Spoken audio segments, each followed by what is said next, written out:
Hello students. मैं class seventh का आज रेशियो प्रोपोर्शन टॉपिक ले रहा हूँ। ठीक है, हमारा पहला क्वेश्चन है डेसिमल पर, डेसिमल बेस्ड रेशियो। ठीक है, सो यहाँ पर आप देख सकते हैं 1.5:2.5। ठीक है, तो इसको कैसे हम सॉल्व करते हैं, सिंपलेस्ट फॉर्म में हमें करना है इसको।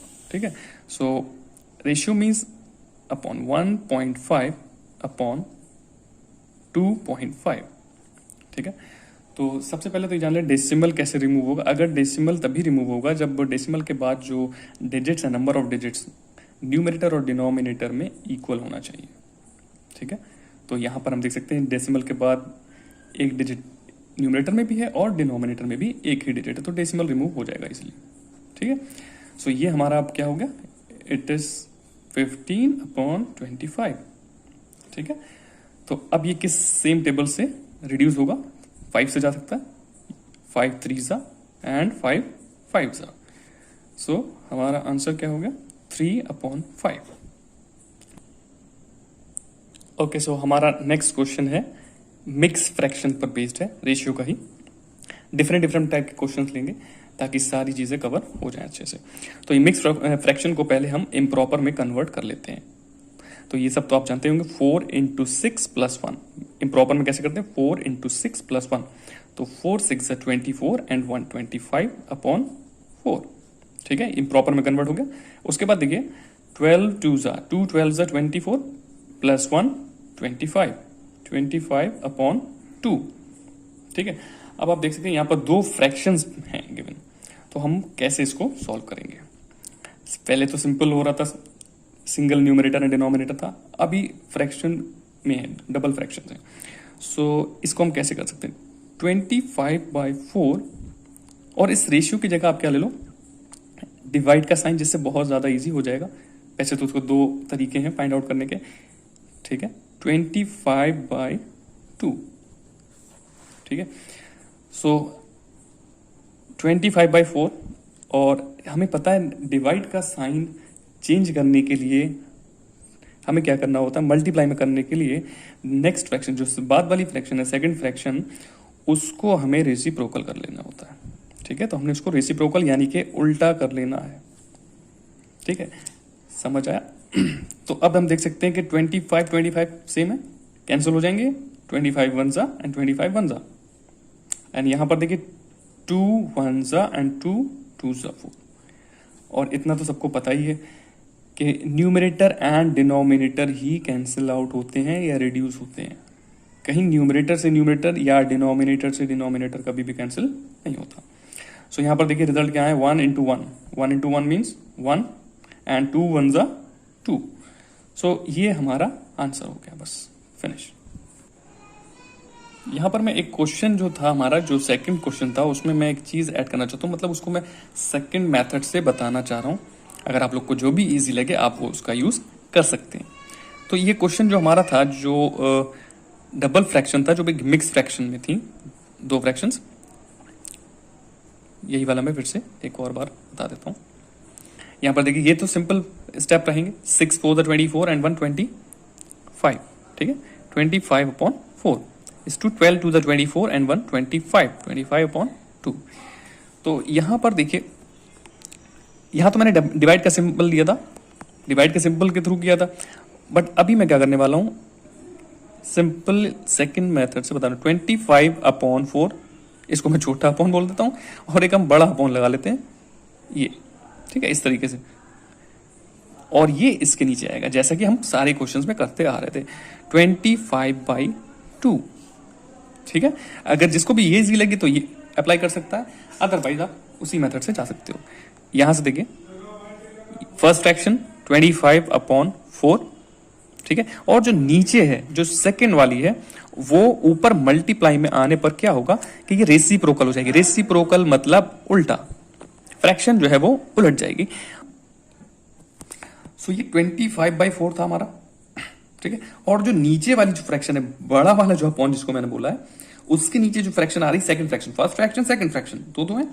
तो 25/2 जब मल्टीप्लाई में सामने आएगा तो ये क्या हो जाएगा, 2/25, रेसिप्रोकल हो जाएगा, यानी कि उल्टा हो जाएगा।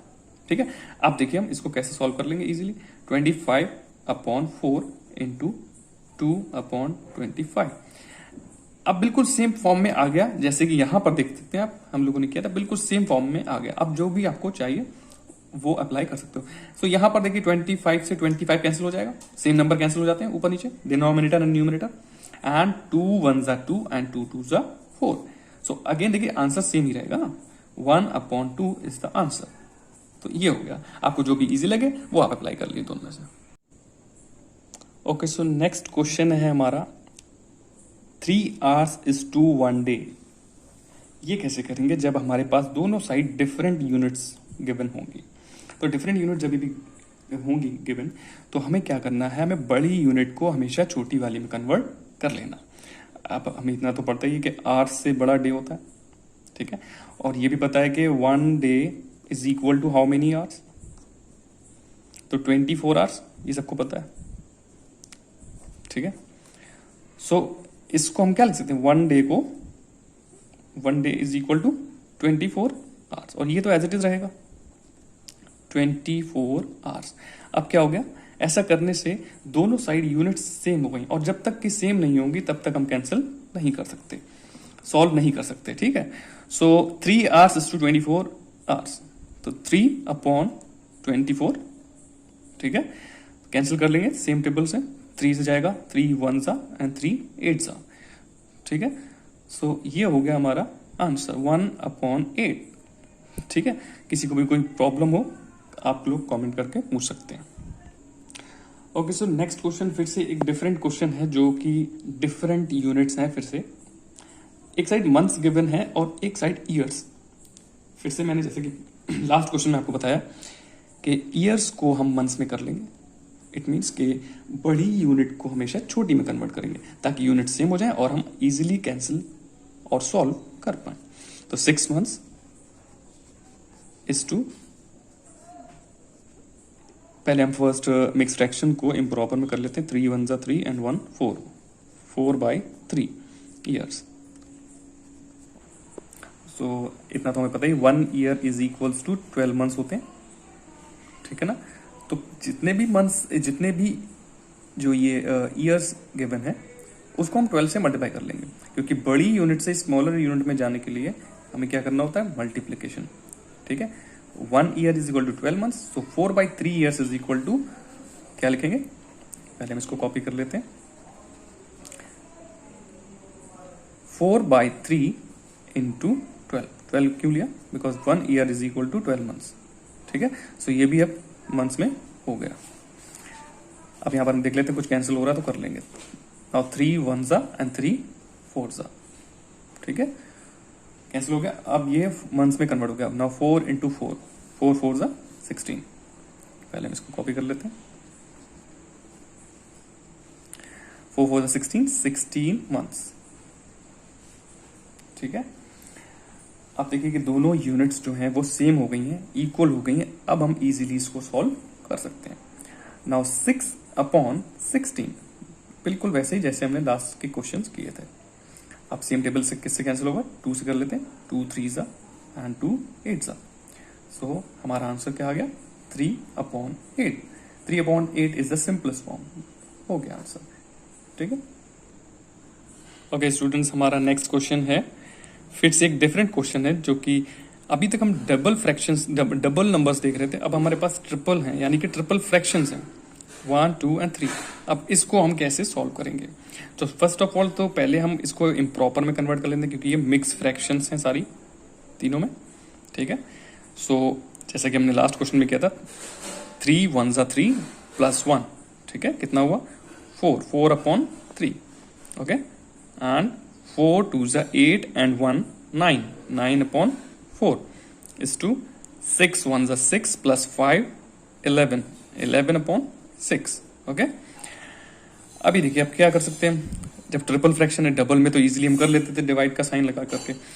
सो हमें यहाँ पर क्या ले लेना है, एलसीएम, एलसीएम ऑफ हमेशा डिनोमिनेटर का लिया जाता है, 3 4 एंड 6, इनका हम क्या ले लेते हैं, एलसीएम। जिनको एलसीएम नहीं लेना था उसके लिए मैं एलसीएम भी यहाँ पर फाइंड आउट करना बता देता हूँ। सो 3 4 एंड 6 एलसीएम ले लेंगे प्राइम फैक्टराइजेशन मेथड्स के थ्रू। सो 2 से कैंसिल करेंगे, स्मॉलेस्ट नंबर लेंगे पहले, 3 एज इट इज रख देते हैं, 2 2 ज़ा 4 एंड 2 3 ज़ा 6, ठीक है। फिर से हम 2 ले सकते हैं एक बार, 3 एज इट इज, 2 1 ज़ा 2 and 3 as it is again. अब हम किसे लेंगे, 3, क्योंकि अब ऐसा नंबर बचा नहीं जो 2 से हो पाएगा, 3 से होगा। 3 1 ज़ा 3 1 एंड 3 1 ज़ा 3। सो फैक्टर्स क्या आ गए हमारे, 2 इंटू 2 इंटू 3, ठीक है, 2 2 2 into 2 into 3। It means LCM क्या हो हमारा, 2 2 ज़ा 4 एंड 4 3 ज़ा 12। तो ये हमारा क्या हो गया, एलसीएम। ओके, सो अब हमें बस इस एलसीएम से इन सारी फ्रैक्शंस को मल्टीप्लाई कर लेना है, तो ये सिंपल फॉर्म में आ जाएंगी, वही हमारे आंसर्स हो जाएंगे, ठीक है। तो 4/3 इंटू 12, सब में ऐसे कर लिए, into 12, 9/4 into 12 is to 11/6 into 12। अब देखिए कौन सा कैंसिल हो रहा है, 3 से ये हो रहा है, 3 4 ज़ा, यहां से देखिए 4 3 ज़ा एंड 6 1 ज़ा एंड 6 2 ज़ा। सो अब देखिए 4 इंटू 4 16 इज टू 9 3 ज़ा 27, ठीक है, इज टू 11 2 ज़ा 22। बस ये हमारा आंसर हो गया, ठीक है। कोई भी प्रॉब्लम हो तो आप लोग मुझे कमेंट करके पूछ सकते हैं।